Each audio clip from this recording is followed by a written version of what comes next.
we are making wearable devices, so we have to make them wireless because we'll be carrying the device around. They cannot be wired. So there are a few options for wireless communication. So the first one is near field communication, NFC. So I'm sure you have seen this icon everywhere. So NFC is, widely used for like mobile payment and access control. So, this is what works when you use your, Apple Pay or when you tap your credit card on a card reader. So it's NFC. So the range is about 0 to 5 centimeters. It's very short. So that's why it's called near field. And this also means this NFC is very secure because you have to keep your credit card very close to the card reader. So it's very difficult for, for your credit card to be hacked using, if we use NFC. So the data rate is up to 424 kilobits per second, and it's a passive communication protocol. There's no battery on your credit card, right? So it's passive. And so the second option here is Bluetooth Low Energy, BLE. So BLE has a range of about 10 to 100 meters, and its data rate is up to 2 megabits per second.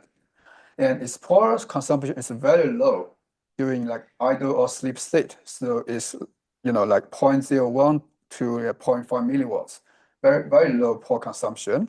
And during active transmission, it's about 5 to 10 milliwatts. So still very low. So BLE is widely used for wearables and smartwatches.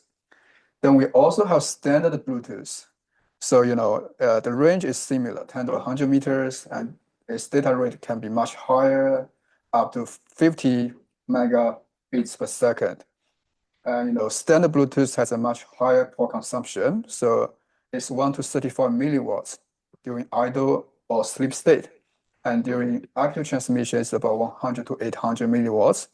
So standard Bluetooth is used for, audio streaming, wireless headsets.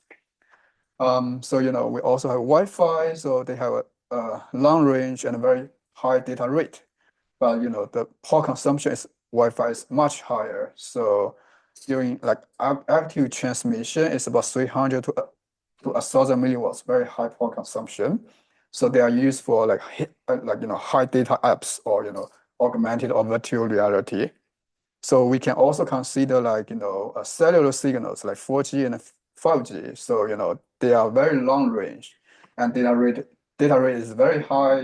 For 4G, it's about 150 megabits per second.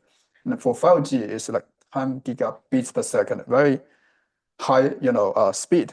But, their power consumption is very high, like, a few thousand milliwatts, So that's why you have a large battery pack on your cell phone. So cellular, communication is very power hungry. So they are, they are used for outdoor, like long range or, GPS tracking. They are used for high speed, high density streaming. So, among these options, BLE is the most widely used for, wearables because it's very low power consumption so that your wearable can, work for a long time without recharging. So just a brief history